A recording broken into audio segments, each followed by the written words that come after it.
अमरावती जिल्ह्यातील येवदा परिसरातील एका शेतकऱ्याच्या आयुष्यातील तो दिवस इतर दिवसांसारखाच सुरू झाला होता। सकाळपासून शेतातील काम सुरू होतं। पिकांची पाहणी करत असताना त्याची नजर अचानक शेताच्या कडेला पडलेल्या काही पाकिटांवर गेली।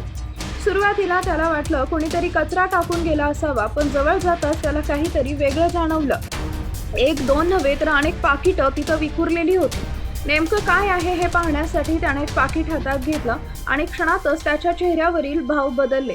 त्यानं लगेच इतर पाकिटंही तपासली आणि त्याला जे दिसलं त्यामुळे तो अक्षरशः हादरून गेला। ही बाब वाऱ्यासारखी परिसरात पसरली आणि गावकऱ्यांनीही त्या ठिकाणी गर्दी करण्यास सुरुवात केली। नेमकं इतकं धक्कादायक काय सापडलं होतं याबद्दल दिवसभर चर्चा रंगत होती। दरम्यान गेल्या काही दिवसांपासून खाद्य व औषध प्रशासनाकडून भेसळयुक्त आणि एक्सपायरी झालेल्या खाद्यपदार्थांवर कठोर कारवाई सुरू आहे। मुख्य सचिव तुकाराम मुंडे यांच्या निर्देशानंतर अनेक ठिकाणी तपासणी मोहिमा राबवल्या जात आहेत। यामुळे ग्रामीण भागातील काही दुकानदार आणि व्यापाऱ्यांमध्येही भीतीचं वातावरण निर्माण झाल्याची चर्चा आहे। अशातच येवदा परिसरातील शहानूर नदीच्या काठाजवळ एका शेताच्या आसपास मोठ्या प्रमाणात टाकून दिलेली ही पाकिटं लोकांच्या नजरेस पडल्यानं अनेक तर्कवितर्कांना उधाण आलं। काहींनी यामागे मोठा प्रकार असल्याची शक्यता व्यक्त केली तर काहींनी संबंधितांवर चौकशीची मागणी केली। गावकरीही नेमकं सत्य काय आहे याची उत्सुकतेनं वाट पाहत होते।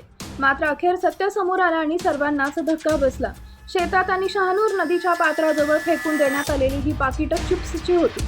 विशेष म्हणजे या सर्व चिप्सच्या पाकिटांची एक्सपायरी डेट संपलेली होती।